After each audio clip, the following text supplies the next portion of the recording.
This is Brisha Borden. When she was 18, her and a friend took an unlocked child's bike and scooter and rode it down the street before a neighbor called the police.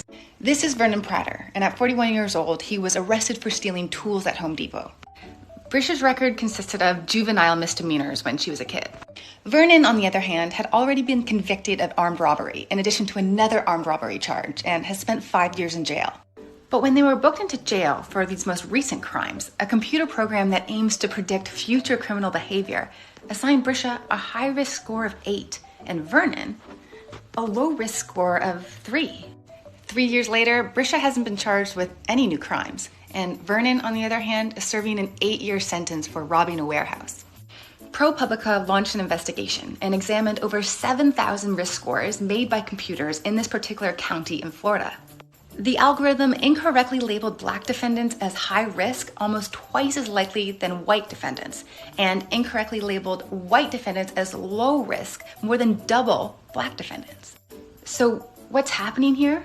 The algorithm is taking the racial bias present in Florida's criminal justice system and exacerbating it.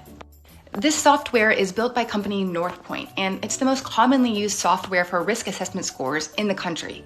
But equally as alarming is Northpoint's denial of any algorithmic bias, and they claim there is no bias because in the 137 questions they use to give you the risk score, they don't ask explicitly for your race. But that's because they don't have to. From postal codes to names, an algorithm can still identify the patterns associated with certain groups of people over others. And of the variables that they do use, some are incredibly questionable, like asking if your parents have ever committed a crime, which means in some ways your risk score could be affected by what your parents did, and therefore your sentence could be longer because of what they did.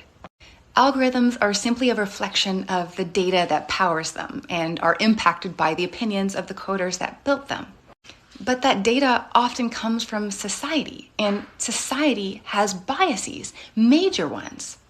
If we aren't thorough with auditing and reviewing and searching for algorithmic bias at every step along the way, we are at a very high risk of perpetuating societal biases and historical power imbalances. From insurance premiums to medical triage, there are many places in our world where algorithms are starting to make really important decisions.